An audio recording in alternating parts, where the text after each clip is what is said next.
आ गए सर। अब फाइंड करते हैं, let us find the field due to a uniformly charged sphere. ठीक है, पिछली बार क्या था, शेल था, तो शेल में जो चार्ज था वो कहां पे डिस्ट्रीब्यूटेड था, सरफेस पे, उसके सरफेस पे। इस बार जो चार्ज है वो कहां डिस्ट्रीब्यूटेड होगा, वॉल्यूम में, वॉल्यूम में। ठीक है, मतलब नॉन कंडक्टिंग। है ना। तो चार्ज जो डिस्ट्रीब्यूटेड होगा इस बार पूरे वॉल्यूम में डिस्ट्रीब्यूटेड होगा इस बार, समझ रहे हो क्यों। तो हाँ सर। मान लेते हैं कि ये टोटल चार्ज है Q।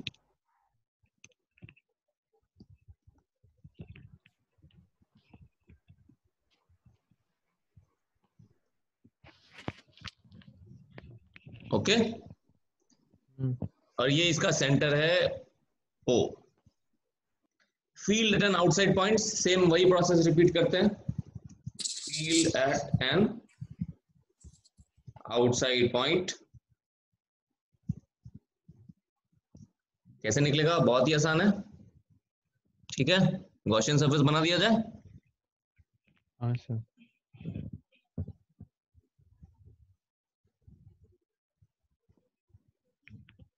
ये बना दिया मैंने गॉसियन सरफेस, जहां पे निकालना है।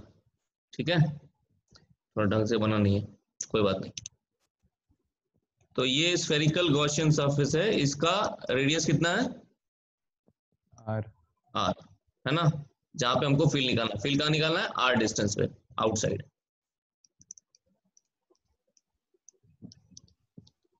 पिछले वाले आर्ग्यूमेंट से स्फेरिकल गॉसियन सरफेस ले फिर से। इलेक्ट्रिक फील्ड फिर से वैसा ही होगा, रेडियली आउटवर्ड, सिमेट्री है, मानते हाँ हो ना। सर। इलेक्ट्रिक फील्ड और जो एरिया वेक्टर होंगे वो क्या होंगे, अलाइंड होंगे एक दूसरे से। ठीक है, तो फिर से वही करूं मैं। हाँ और सर। चार्ज मेरा डिस्ट्रीब्यूटेड है किधर, चार्ज मेरा फुल डिस्ट्रीब्यूटेड है इस वॉल्यूम।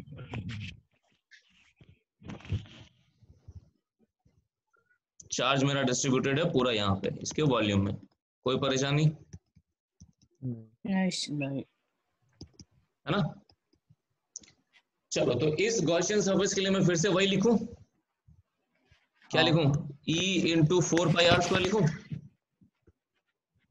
हाँ सर। पिछली बार जैसा, is equal to Q enclosed by epsilon naught. अब ये बताओ इस गॉसियन सरफेस के अंदर कितना चार्ज है, क्यू। जो मेरा स्फीयर का चार्ज है। हाँ। स्फीयर के अंदर, चूंकि ये स्फीयर जो है वो पूरी की पूरी तरह किसके अंदर है, गॉसियन सरफेस। गॉसियन सरफेस के अंदर है। तो टोटल चार्ज इस स्फीयर के अंदर कितना है, Q है। तो गॉसियन सरफेस के अंदर भी टोटल चार्ज कितना होगा, क्यू। Q ही रहेगा, कैपिटल Q, है ना। कोई परेशानी इसमें। हाँ सर। चलो, तो मैं क्या लिखूंगा फिर अब, E लिखूंगा Q by 4 pi epsilon naught r², है ना।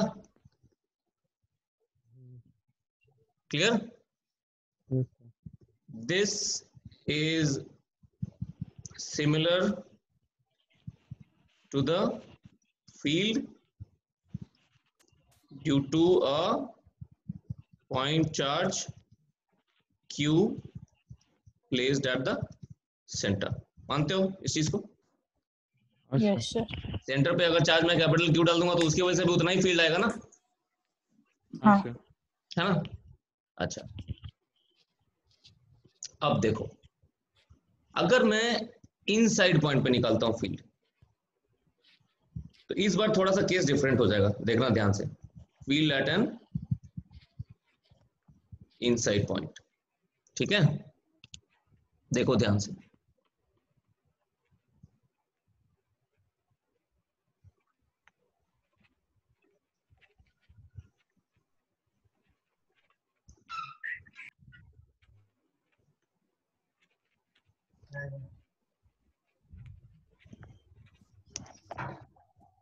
मैं क्या करता हूं, मैं फिर से जहां पे निकालना है वहां पे गॉसियन सरफेस बना लेता हूं, चलेगा?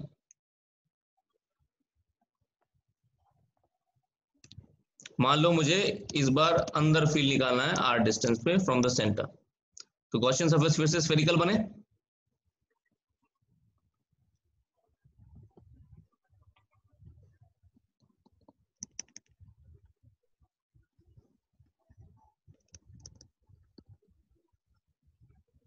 ये हो गया हमारा स्फेरिकल गॉसियन सरफेस। कोई दिक्कत इसमें?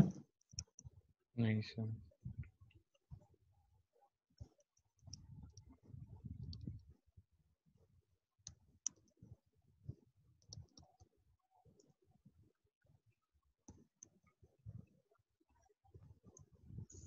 ठीक है। अच्छा अब देखो, ये स्फेरिकल गॉसियन सरफेस है। अब हमारे टोटल स्फीयर में, पूरे स्फीयर में चार्ज कितना है? Capital Q. Plus Q. तो क्या इस गॉसियन सरफेस के अंदर भी प्लस क्यू रहेगा क्या? नहीं सर। नहीं रहेगा ना। कुछ चार्ज इसके बाहर भी है ना। हाँ सर। कुछ चार्ज जो है वो इसके बाहर भी है, समझ रहे हो? यस सिर्फ सर। हमको कौन सा चार्ज लेना है? जो इसके अंदर है वो वाला चार्ज लेना है ना। हाँ सर। तो अब सेम वही चीज लिखूंगा, स्फेरिकल सिमेट्री है, फिर से वो पूरा चीज रिपीट होगा, E इंटू 4πr²। कोई परेशानी इसमें? ये तो लेफ्ट हैंड साइड तो वही रहेगा,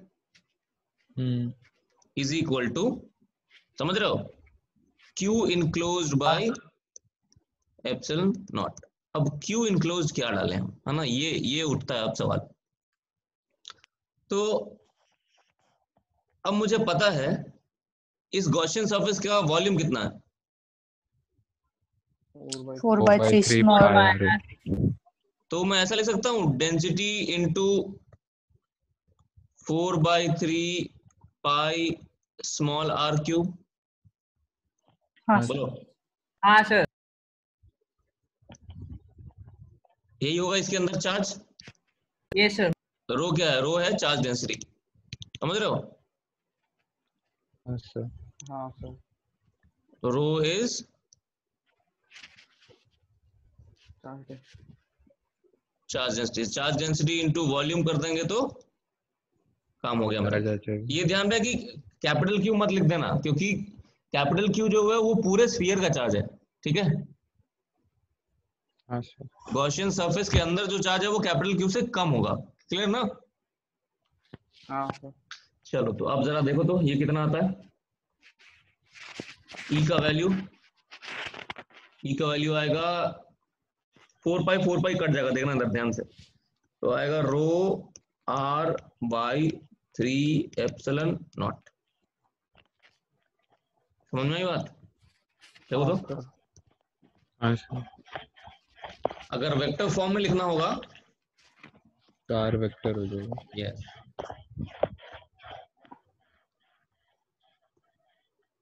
सर एक बार वापस स्टार्टिंग से रिवाइज। ठीक है, रुक जाओ।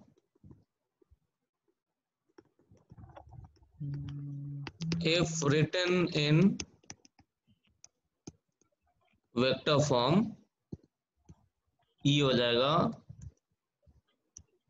रो r/3 epsilon not.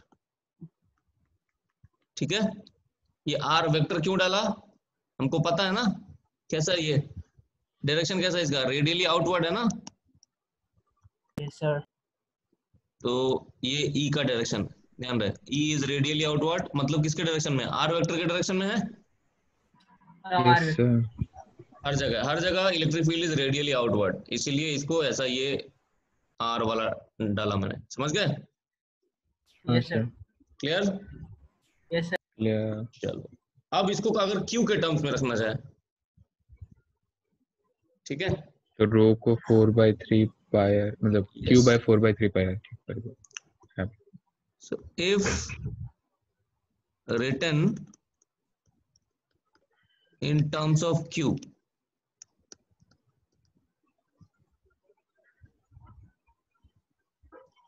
In terms of Q अगर लिखना चाहो तो सिंपल है। डेंसिटी क्या हो जाएगा? Density is total charge by total volume. मान लेते हैं ये पूरे स्फीयर का वॉल्यूम का रेडियस a है, let us say A is radius of my sphere.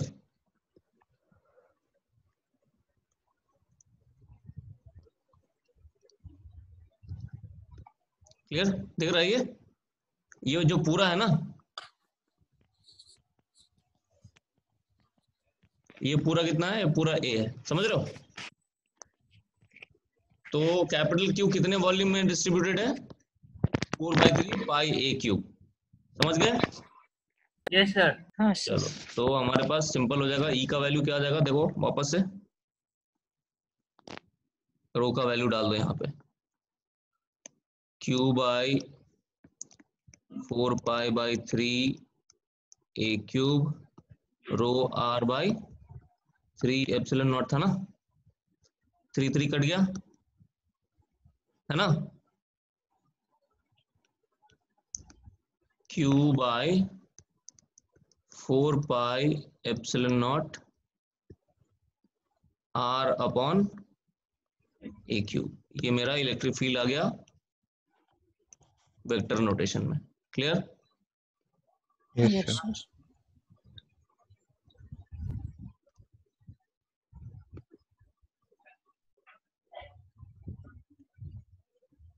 इसको अगर नॉर्मल फॉर्म में लिखना चाहोगे, E का मैग्नीट्यूड क्या हो जाएगा? E का magnitude is simply E which is equal to KQ KQR by R/A cube. आया समझ में? हाँ सर। बोलो। यस सर, आ गया। एकदम ही सिंपल है। Sir. है ना?